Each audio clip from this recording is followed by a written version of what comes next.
Kun raadiyoo sagalee Ameerikaati.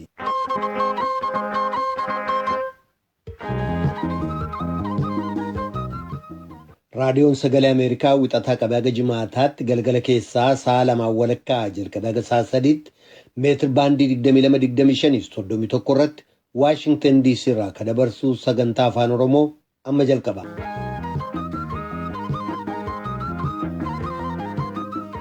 Dhaggeeffatoota keenya jaallatamoo fagoof dhiyoodhaa raadiyoo marsaa intarneetiif saatalaayitiin Naayilsaatiin akkasumas feesbuukiidhaan sagantaa keenya hordofaa jirtan martinuu nagaan keenya bakkawwan jirtanitti isin dhaqqabu akka mooltan wixata eblashan bara 2021 akka lakkoofsa Itoophiyaatti immoo bitootessa 27 bara 2013 keessummeessan keessan irraan namoo daandiiti. Aangawoonni Itoophiyaa loltoonni Eertiraa naannoo Tigraay keessaa ba'uu jalqaban jedhan sanbata darbe kana. Hoogganoota ABO olaanoo hidhaa jiran keessaa tokko Obbo Abdii Raggaasaa irra mana murtiitti dhiyaachuu isaanii abukaatoon isaanii dubbatanii jiru.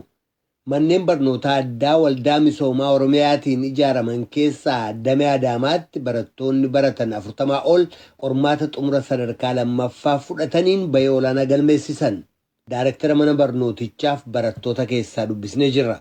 Kanneeniif kabiroodhaaf faga xumura sagantaa keenyaatti nu waliin turaa jenna dhaggeeffatoota keenya. Piroodyuseriin Tamsaasarraa Nugusuu Taamiree, Tamsaasa intarneetiif miidiyaa hawaasummaa akka qindeessitu immoo Tigisti Gammeeti oduuf gara tujubeettan sin dabarsa. Attam ooltan oduun ammaaf qabnu kunoo. Itoophiyaa, Sudaaniif Masriin qindeessa gamtaa Afrikaan magaalaa galma mootummaa Rippaabilikii Dimokiraatawaa Koongoo Kinshaasaa keessatti marii marsaa haaraa eegalaniiru. Dura ta'an gamtaa Afrikaa kan yeroo ammaa pireezidaantiin Rippaabilikii Dimokiraatawaa Koongoo Feeliks Antoonii Sekeedii marii gamsadanuu hoogganu. Pireezidaantiin Masrii Abdul Fattah El-Siisii torban darbe akeekkachiisa kennaniin waliigalteen gidduu isaaniitti utuu hin mallatteeffamin Itoophiyaan hidha sana yeroo lammataaf bishaaniin guutuu jalqabnaan naannoo sana keessatti eenyuyyuu tilmaamuu kan hin dandeenye sabatiinsi dhabamuu malaa jedhan. Haa ta'u malee muummichi ministeeraa Itoophiyaa Abiy Ahmed biyyi isaanii waliigalteen utuu hin ga'amin iyyuu bishaan sana guutuu kan itti fuftu ta'uu ishee ibsanii sun ta'uu baannaan kasaaraa doolaara biliyoona 1 hojjettootaaf baafame dhaqqabuu mala jedhan. Naannoo Tigraay keessaa tajaajilli ibsaa kamisa darbe addaan cite hanga har'aa bakkatti hin deebi'in jiraachuun ibsameera. Magaalaa Maqalee keessaa mana daabboo kan qaban obbo Abrahaa Sumaa akka dubbatanitti guyyoota 5 darban ibsaan waan adda citeef hojii isaaniitti gufuu ta'uu dubbatu. Ibsaan amma adda cituudhaan battala utuu hin suphamin turuun mootummaan ta'e jedhee ummaticha miidhuuf kan raawwate jedhanii kan amanan ta'ullee dubbatan. Rakkoo jiru battala furuu dhiisuudhaan ummaticha dinagdeedhaan miidhuuf kan ta'e shira siyaasaati jedhan. Jiraattonni magaalattii tajaajilli ibsaa waan hin jiraanneef bishaanis adda citee rakkoo keessa jiru jedhan. Mootummaanis ummataaf yaadee ummatichaaf hatattamaan furmaata akka kennu jiraattonni kun gaafataniiru. Daayirektarri koominikeeshinii tajaajila humna ibsaa Itoophiyaa obbo Mogas Makonnin dhimma kana gaafatamanii tajaajilli ibsaa maaliif akka adda cite waajjirri isaanii quban qabu jedhan. Hojjettoonni garuu bobba'anii rakkoo isaa qorataa jiru jedhan. Rakkoon jiru furame tajaajilli ibsaa yoom akka itti fufu gaafatamanii rakkoon jiru maal akka ta'e waan hin beekamin jiruuf yoom hojiitti akka deebi'u ibsuun rakkisaadha jedhaniiru. Ibsaan amma adda cituun shira siyaasaati jechuun ka jiraattonni dubbatan kun waan hiika qabu miti jedhan. Naannoo sanaa ibsaan kan inni baduuf daandiin ibsaa karaa gurguddaarra jiru waan citeefi jedhan. Qaamni kana raawwate eenyuun haa ta'u waaltaan keenya kasaareera jedhaniiru. Hojii uummatichaa kan hawaasummaaf dinagdee isaa danqeeraa jedhan. Miidhaa dhaqqabe duuba garuu kanatu jira jedhanii dubbachuun rakkisaadha jedhan jechuudhaan Mulgeetaa Asbahaa Maqaleerraa gabaaseera. Sudaan naannoo Daarfur keessatti walitti bu'iinsa uumameen yoo xiqqaate namoonni 18 yoo du'an kanneen biroo 54 madaa'u koreen dooktorota naannoo beeksisee jira. Koreen kun kanneen du'an ka galmeesse yoo ta'u kanneen madaa'an hospitaala Jeneenaatti wal'aanuu koreen dooktorota Daarfur dhiyaa ibsa baaseen beeksiseera. Walitti bu'iinsi sun sanbataaf dilbata gaggeeffamaa turullee tuqeera. Wixataa har'aa innaa dammaqnu sagalee dhukaasaa dhaga'uudhaani. Walitti bu'iinsi sun ammayyuu itti fufee gara naannoo gandeen magaalaa gama dhihaa kan Aljeneeniitti babal'achuu namni ijaan argan Abdurrahmaan Ahmad jedhaman AFP'f ibsaniiru.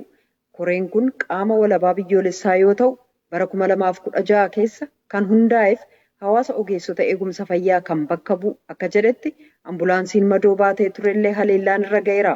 hospitaalonni hanga yoonaa kanneen miidhaan irra ga'e simachuu itti fufaniiru jedha koreen kun.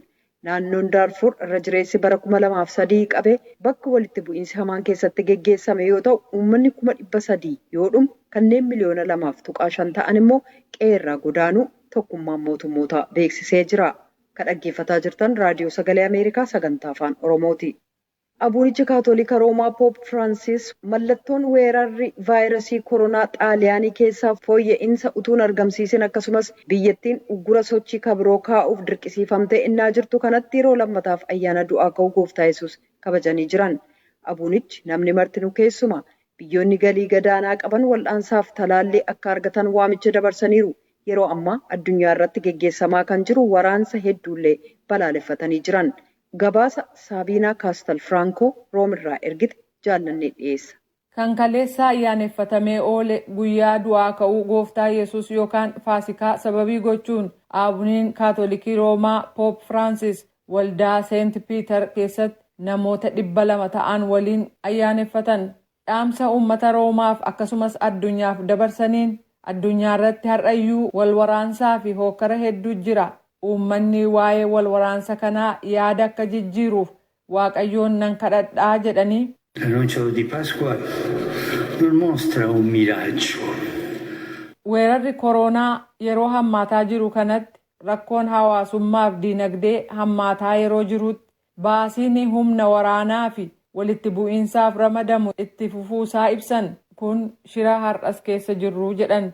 Ayyaanni du'aa ka'uu kun kanneen weerara dhukkuba COVID-19 dhukkubsatan yookaan firoottan ofii dhaban hundumaaf abdii kan ta'u akkasumas warra gaddan immoo Waaqayyo kan ittiin jajjabeessu neersotaa fi dooktoroota hojiirra jiraniif immoo bubbulanii hojii isaanii akka gaggeessan Waaqayyoon nan kadhadhaaf jedhan.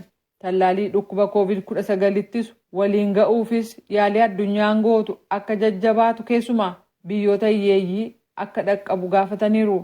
Namoota hojii ofii dhabuuf rakkoo diinagdee jabaa keessa jiran kanneen barnoota sadarkaa adda addaa dhaabuuf dirqamanii barumsi isaanii guyyootii dabalates yaadataniiru. Uummanni biyya Heetii akka jajjabaatu kan gaafatan yoo ta'u dargaggoonni Maayinamaar cicha isaan deemokiraasiif qaban akkasumas karaa nagaan sagalee isaanii akka dhaga'amu gochuu isaaniif galatoonfataniiru. Walitti bu'iinsi Siiriyaa, Yemanii fi Liibiyaa keessaa akka dhaabbatu abdiin qabaa jechuun kan ibsan yoo ta'u, nagaan bu'ee uummanni wal waraansaan miidhame kun deebi'ee biyya isaa akka ijaaru hawwiin qabaa jedhan. Dhumarrattis bulchiisa naannoo Tigraay kan Itoophiyaa keessaa fi kutaa Moozaambiik taate Kaaboo Delgaadoo keessaa dabalatee walitti bu'iinsi Afrikaa keessaaf nagaan akka bu'uuf gaafatanii jiru. Indooneeziyaa gama bahaa keessatti roobi yandoon roobee balaa lolaa dhaqqabsiiseen lakkoofsi namoota du'anii gara 55tti ol guddachuusaa dhaabi baraarsa balaa biyyattii har'a beeksisee jira. Dacheen fottoquun manneen jireenyaa hedduu kan ganda Laamneelee kan odola Flores Konyaa Nuusaa Teenagaaraa gama bahaa keessaa mancaasee jira. Balaan kun kan dhaqqabe sanbata walakkeessa halkanii booda ture. Oduun ammaaf qabnu kanuma. Kadhagaa jirtanas Waashingtan DC irraa akka dabru raadiyoo sagalee Ameerikaa sagantaa afaan Oromooti. Loltoonni Eertiraa bakka waraana Itoophiyaa waliin ta'uudhaan humnoota adda bilisummaa uummata Tigraay yookaan Iwahat waraanaa turan Tigraay keessaa ba'uu jalqaban jedhan aangawoonni Itoophiyaa. Sanbata dheengaddaa kana dubbatan aangawoonni kun gabaasaa Sabiinaa Kaastal Firankoo jaallaneetu dhiyeessa.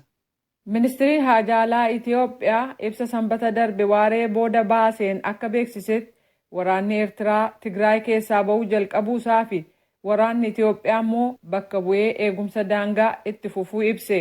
Itoophiyaan wal waraansa Tigraay keessaa kan baatii sadaasa darbe eegalame akka dhaabduuf dhiibbaa jabaa jala kan jirtu yoo ta'u, fixiinsa dhaqqabuu fi uummata Tigraay miliyoona 6 ta'u hanqinni nyaataa fi wal'aansa fayyaatu isa mudataa jira yaaddoo jedhu uumee jira. Waraanni Eertiraa meeqa akka Tigraay keessaa ba'an ifa kan hin taane yoo ta'u, kanneen Tigraay keessa jiraatan akka jedhanitti loltoonni Eertiraa ba'an jiran. Hoogganoonni naannoo sanaa immoo waraanni Eertiraa yeroo tokko tokko yuunifoormii yookaan uffata waraana Itoophiyaa uffatuu jedhan. Gareen biyyootii duroomanii kanneen G7 jedhaman jimaata darbe ibsa jabaa baasaniin hatattamaan haal duree tokko malee haala dhugaa ta'een waraanni Eertiraa Tigraay keessaa ba'uu qabaa jedhan. Kunis muummichi ministeera Itoophiyaa Abiy Ahmed waraanni Eertiraa ba'uuf tole jechuusaa ega ibsanii booda. Kana malees ibsi kun deemsa siyaasaa ifa ta'ee fi kan lammiiwwan Itoophiyaa mara biratti fudhatama qabu akka ijaaramu. Kunis warra Tigraay keessaa dabalatee gara filannoo qabatamaatti geessuun biyyattii keessatti deemsa araaraa bal'aa argamsiisuu kan danda'u ta'uu akka qabu gaafatee jira. Gareen International Crisis Group jedhamu jimaata darbe xiinxala dhiyeesseen wal waraansi kun dheerachuu akka malu akeekkachiise. Kunis dura dhaabbannaa jarreen Tigraay akkasumas aangawoonni Eertiraa fi Itoophiyaa hoogganoota TPLF aangoorraa kaasuuf murannoo qaban ennaa ilaalamuu jedha. Kun immoo Tigraayin caalaatti mancaasuun Itoophiyaa immoo caalaatti miidha. Biyya danqamtuu gaanfa Afrikaa keessaa ta'uuf jirtii jedhu gabaasni ba'e kun. Gamlameen injifachuu qabna jechuun wal waraansa murteessaa gaggeessan kan xumurarraa fagoo waan jiruuf gamu hundi diinummaan wal ilaaluu kana dhaabuu isa jedhu hubatanii karaatti gargaarsi bal'inaan itti seenuu danda'u yaaduu qabuu jedha. Tarkaanfiin qabatamaa inni jalqabaa rakkoo sibiilotarra ga'u hanqisuu fi deemsa keessa immoo rakkoo kana furuuf mariif taa'uun barbaachisaa ta'uusaati. Gochi gara jabinaa akka gaggeeffamu gabaasaaleen ibsan dabalaa ka jiran yoo ta'u, kunis ajjeechaaf humnaan gudeeddii wal waraansa kana keessa jiraachuu, Tigraay keessatti hanqinni nyaataa fi wal'aansa fayyaa dabalaa deemuun yaaddessaa ta'uunsaa ibsameera. Uummata Itoophiyaa miliyoona 100 miliyoona 10 keessaa miliyoonni 6 Tigraay keessa jiraatu. Yuunaayitid Isteets dararaa Tigraay keessatti dhaqqaban hangi tokko fixiinsa gosaatii jetteetti. Aangawoonni Itoophiyaa immoo kun himata sobaa fi kan hundee hin qabnedha jedhu. Aangawoonni Itoophiyaa wal waraansa kanaan namni meeqa akka du'e ifan goone. Tokkummaan mootummootaaf dhaabbanni mirga dhala namaa kan Itoophiyaa torban darbe akka labsanitti dararaa Tigraay keessatti dhaqqabe kan ilaaleen walii wajjin qorannaa gaggeessuuf waliigaluu isaanii dubbatan. Gama kaaniin immoo waraanni mootummaa hoogganoota TPLF qabuuf duulli waraanaa gaggeessan achuma Tigraay keessatti itti fufee jira. Kun raadiyoo sagalee Ameerikaa sagantaa afaan Oromooti dhaggeeffattoota keenyaa gara gabaasaa ittaanutti ceena. Miseensi Shanee Gumii Sabaa Abaa'oo Obbo Abdii Raggaasaa mana murtii waliigalaa Oromiyaa dhaddacha yakkaatti irra dhiyaatanii jiru. Dhaddacha irra taa'ee karagaan ittisaatti dhaga'amu ture. Garuu akka bukaatoon Obbo Abdii dubbatanitti namoonni ragaa ittisaatiif Obbo Abdiin lakkaawwatan sababa adda addaatiin dhaddachicha irratti hin argamne. Xaayidaamxootu Finfinneerraa gabaase. Miseensi Shanee Gumii Sabaa Adda Bilisummaa Oromoo Obbo Abdii Raggaasaa mana murtii waliigala Oromiyaa dhaddacha yakkaatti dhiyaatanii ragaa ittisaa akka dhageessifataniif manni murtii har'atti yookaan bitootessa 27 bara 2013 akka lakkoofsa Itoophiyaatti beellamee ture jedhan abukaatoon isaanii. Haa ta'u malee ragoonni ittisaa kan Obbo Abdiin lakkaa'atan dhiyaachuu waan dadhabaniif beellamni guyyaa biraatti darbeeraa kan jedhan abukaatoon isaanii Obbo Tuulii Baayisaa ragooleen kunneen maaliif akka hin dhiyaanne ibsaniiru. Dubbiin isaanii kana dura Abdii Raggaasaa bara 2008 akka lakkoofsa Itoophiyaatti naannoo Sololootti miidhamaa dhuunfaa tokko irratti loltoonni abaa'oodhaan miidhaa akka isaan geessisan yookaan qaama isaa akka isaan gubanii ajaja kenneeraa kan jedhu himanni irratti dhiyaatee ture. Abdiin akka ofirraa ittifatan yookaan akka ragaatti isaa dhiyeeffatan ajajee ture. Nutis bu'uuruma kanaan tarree ragaatti isaa mana murtiitti dhiyeeffannee manni murtii ragoonni keenya guyyaa irraatti dhiyaatanii akka jecha isaanii kennan nuuf ajajee ture. Ragoota kana keessaati tokko hayyuu duree abaa'oodha Daawud Ibsaa turanii. Isaaniif waraqaa waamichaa geessuudhaan maatiin Abdii yoo dhaqanii mooraa Daawud ol seenuunis ba'uunis hin danda'amu jedhanii warri tikaa yookaan warri mootummaadhaa seensisuu hin dandeenye. Kanaafuu waraqaa waamichaa ittiin qaqqabsiisuu hin dandeenye. Sababa kanaan Daawudii fi namoota isaa wajjin jiran waardiyyoota isaanis akka ragaatti lakkoofnee turre. Kanaafuu isaaniin waraqaa qaqqabsiisuu hin dandeenye, isaanis dhiyaachuu hin dandeenye jechuudha. Inni biraan Koloneel Gammachuu Ayyaanaadha. Koloneel Gammachuu Ayyaanaa mana mala sirreessaa federaalaa Qiliintootti hidhamaniiti kan jiranii. Manni murtii akka isaan dhiyaatan ajajee ture. Haa ta'u malee manni hidhaa sun sababa lama kaa'uudhaan dhiyeessinee innis kan jedhu maalinni waraqaa waamichaa kan naaf ergame abbaan seeraa irratti mallatteessinee ofiisera seeraa kan jedhutti mallatteessee lammaffaa immoo kan hidhe mana murtii olaanaa federaalaa dhaddacha lidataati.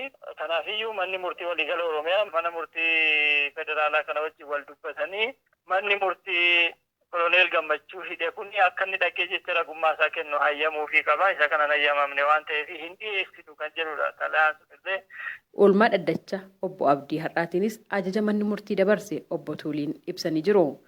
Har'a ragoonni keenya guutamanii dhiyaanne kanaafuu Jaal Abdiin dhiyaatanii turan mana murtiitti garuu ragoonni keenya guutamanii waan hin dhiyaanneef manni murtii manna mala sirreessaa akka Koloneel Gammachuu ayyaanaa dhiyeessuu fi haalli hayyudureen abaa'oodha Jaal Daawud ibsaa keessa jiran yoo fooyya'ee yookaan kan mana ba'anii dhufuu danda'an yoo ta'e namoonni isaa wajjin jiranis guutamanii eebila 13tti akka dhiyaatan jechuudhaan beellama jijjiiramaa kennee jira jechuudha.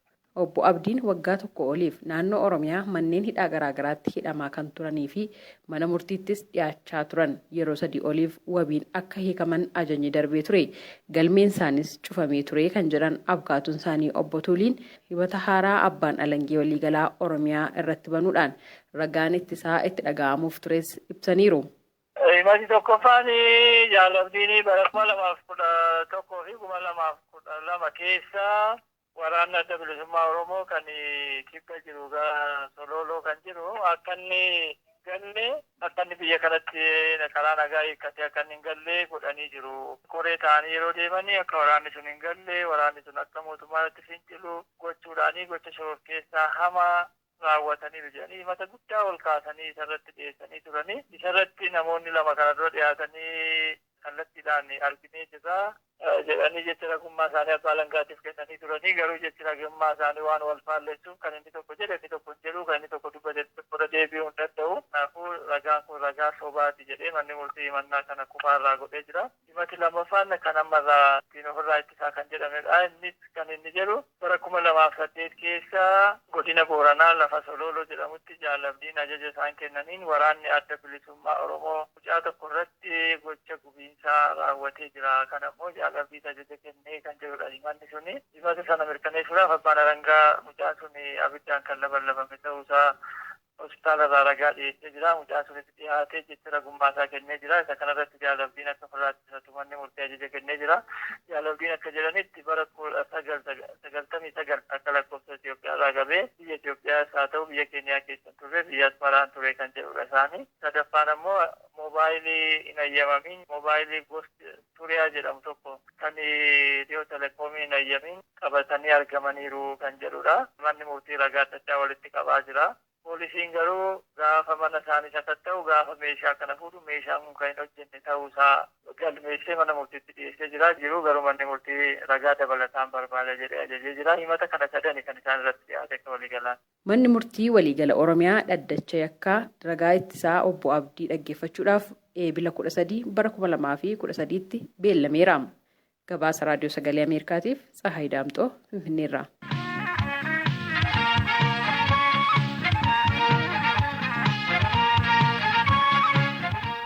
Kadhagaa jirtan as Waashingtan DC irraa kadabru Raadiyoo Sagalee Ameerikaa sagantaa afaan Oromooti.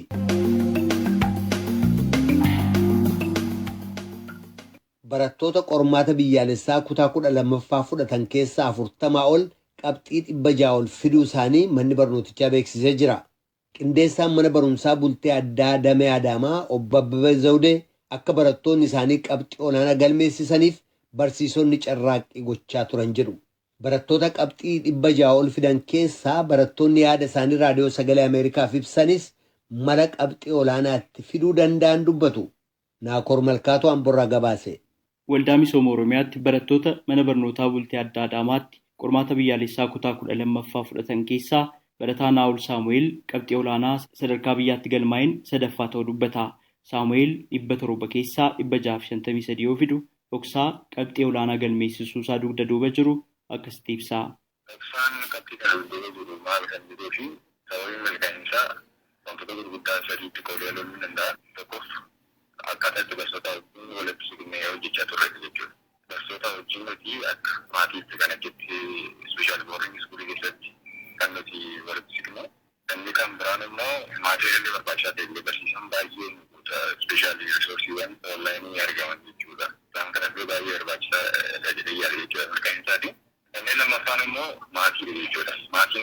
Marshallee baay'ee naa gochaa ture. Bakkaan kina kiyyaa wanta ani barbaadu referensii tokko tokkollee naa bisuudhaan waan garaagaraatiin na gargaaraa turan iyyuu jiran kiyyallee yeroo vaayirasii koronaa kana keessa deeggarsitiin sammuu san barbaachisa. Deeggarsitiin sammuu baay'ee naa gochaa turan jechuudha. Yeroo jawaabbii jedhan. Inni sadaffaan ammoo milkaa'insa kanaaf kan na gargaare jedhee yaadu cimee kaayyoo kooyyatti hojjechuuf yaada jechuudha. Anis kaayyoo kiyya beekaa galma koo beekaa wanta naaf ta'u beeka jedhee waan yaaduuf sanatti cimeetiin hojjechaa ture jechuudha. Kan yaadu hin naftini utuu yaaddo vaayirasii koronaa kana illee irraafamee baay'inni hojjechaa ture jechuudha. Miira gareetiin ijoollee jiranillee barattootaaf illee vaayirasii. Mana barumsaa bultii adda Adaamaatti barattuun qabxii olaanaa 642 fidde Beeteleem Darajjee haala ittiin qabxii olaanaa kana galmeessiste ibsitee jirti. Qoramuu kan qabu bara 2012 ture garuu koviidiidhaan gara 2013tti ce'ee jira.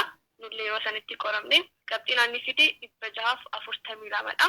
Qabxii kana fiduu qof iccitiin na duuba jiru jedhee kan yaadaan duraan fedhiin guddaan qaba 600 ol miisuudhaaf garuu fedhiin koo namoota biraa caalee shamarran irraa caalee qabxii kana galmeessa jedheen ture garuu 600 ol fiduuf hawwii guddaan qaba. Akka dirqamaatti ilaalaa ture sirrittiin qo'adhee ifaajaa guddaa akka saleelaa jedhee yaada. Waaqnillee na gargaaree qabxii sana fiduu danda'eera. Na duuba barsiisonni kiyya jiru, hiriirri jiru, maatiin kiyya jiru, ayillee fedhii guddaan qaba waan tureef qabxii kana galmeessuuf na qaqqabsiira. Siif COVID-19 rakkoo ture moo carraa ture mee kana irratti maal jetta? COVID-19 rakkoos ture jira, carraa gaarii shumee jira. Ji'a 9dhaaf mana ture. Yeroo sanatti moraaliin keenya xiqqoo gadi bu'ee ture. Taabileetiidhaan qoramtu jedhamnee turre, taabileetiin dhufnee baay'ee gara fuulduraa deemaa ture. Qormaanni keenya hin dhaqqabnee dafee yeroo sanatti akka duraan moraaliidhaan qormaataaf jennee dubbisaan turre. Garuu advaanteejiin isaa inni guddaan poorshinii hin qoramtu kan jedhame sana sirriitti qo'achuuf, sirriitti bilcheessuuf yeroo gaarii arganneerraa jedhee yaada. Akka rakkoo qofa osoo hin taane akka advaanteejiis akka ciminaatis ilaaluun barbaachisaadha. Barataa biraan manuma barumsaa kanatti qabxii 650 fide Eeliyaas Shaanqoo barataan tokko yoo yeroo isaa haalaan fayyadamee qayyabate waan qabxii olaanaa hin arganneef hin qabu jedha. Manni barumsaa keenya akka maaliitti ture ispeeshaalii barsiisonni keenya yeroo manatti deemee jiru sana barataan akka barnoota irraa fagaanneef fagaatellee akka hin daganneef barnoota jechuudha. Karaa garaagaraatiin nu gargaaraa turanii karaa telegiraamiitiin ture. Nootii gaggabaa dubbisanii dabalataan barattoonni dhuunfaadhaan kan dubbisaa turanii ana irratti dhufaatti dubbisaan ture ciman jechuudha. Halkanii guyyaa taa'ee qabadhee hanga hin danda'e kana kana bira gahuudhaaf dubbisaan ture. Kanaaf kun walitti dabalamee asiin nagoo danda'eef dabalataan balaa 2013 kan jechuudha. Erga COVID-19 tokko to'atamuu danda'e hangatee jechuudha. Mana barumsaa keenya dafanii bifa seeggannoo qabu barattoota dafanii waamanii turan gara mana barumsaa jechuudha. Itti deebi'anii barataan muudii barnoota akka sagaluu keessa ji'a tokko deebiin inni kennamuu turan ammas deebi'an jechuudha. Inni sun sababa COVID ji'a 8 waan akkasii barnoota irraa fagaannee ture fuudhee muudii barnoota keessa nu galcheera jechuudha. Ammas gaafa reebiin isaa barannee kan barsiisonni keenya maaliif ijoollee kana waan ta'een teestiin goonu waan jirurraa kan ka'e tamaatii mataa isaaniitiin gaaffii yaalii garagaraa nu kennaa turanii dabalataan qormaata mootummaa qoraannii qoraa turan jechuudha. Barataan akka of laaluuf tamaatii barsiisa tokko sirriitti keessa jira barsiisa tokko hundallee asumaan gara mana barumsaa dabalatee maatiin illee jiru jiru jabaatan jechuudha. Waan hunda danda'uudhaan namni kamiyyuu milkaa'uudhaaf karaa mana barumsaa barattoota hiriyaasa wajjin barsiisota wajjin fuulduraas immoo dhamaatiidhaa yoo jedhe milkaa'uu danda'a waan jedhu kaasa jechuudha. Yeroo barataan egaa walitti barsiisuun barbaachisu jechuun sa'aatii 18 dubbisuun dirqama miti. Garuu barataan hanga waan seef wanti dubbisuu qabu hanga jirutti dhiisuun qabdu. Wanti seef hanga jirutti bashannanaaf ba'uun qabdu. Sirriitti xumuruu qabda. Kanaaf dhibaa'uu barbaachisu barataa. Barattootni kunneen dhiibbaa weerara vaayirasii kooroonaa dandamachuun boqonnaa barnoota sadarkaa olaanaa isa itti aanuuf qophii taasisaa jiraachuu isaanii dubbatanii jiru. Waa'ee karoora isaanii gara fuulduraallee ibsanii jiru.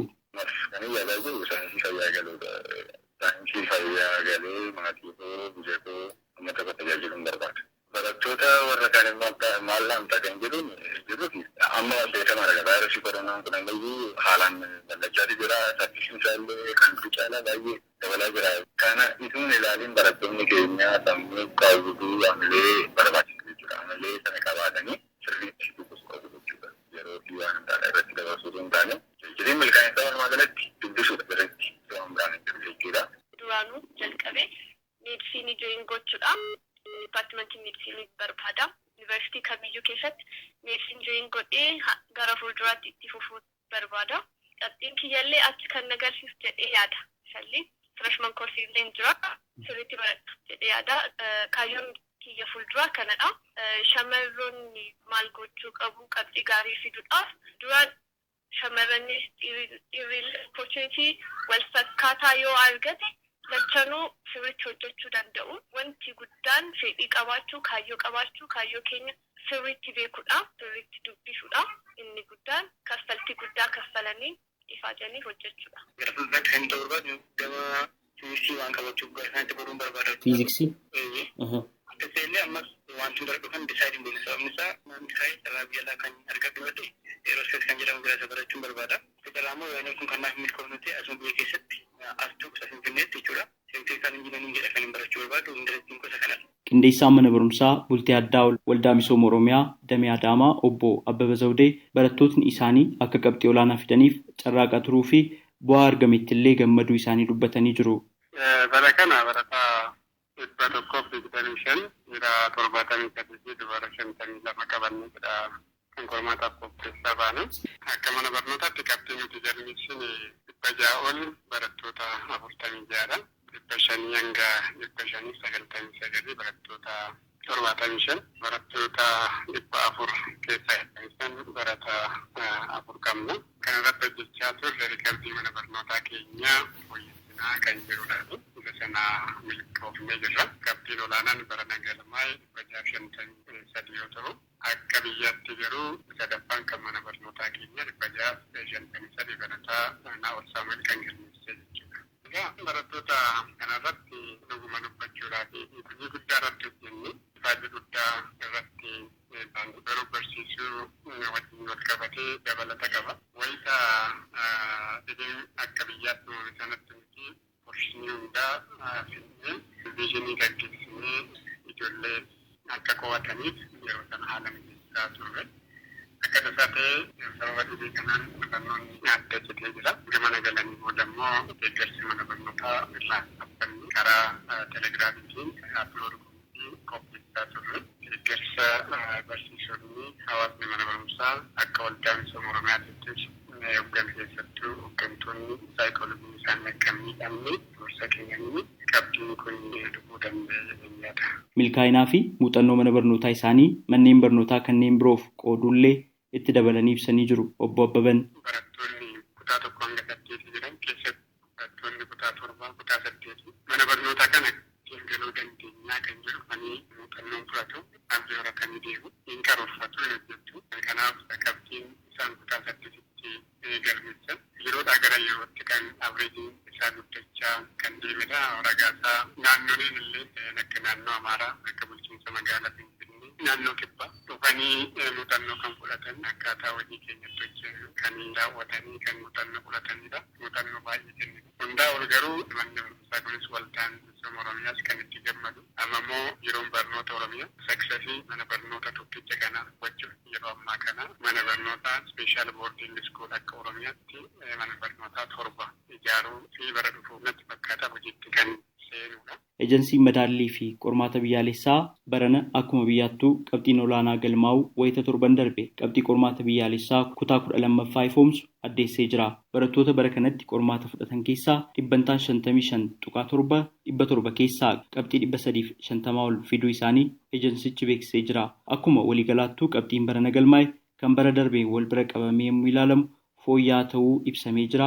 Barattootni qabxii 600 ol fidan ammoo 702 jedhame. Qabxiin olaanaa akka biyyaatti galmaa'e immoo 669 ta'uu ibsa ejensii madaalliif qormaata biyyaalessaa irraa beekuun danda'amee jira. Gabaasa raadiyoo sagalee Ameerikaaf Naakoor Malkaa Amboorraa.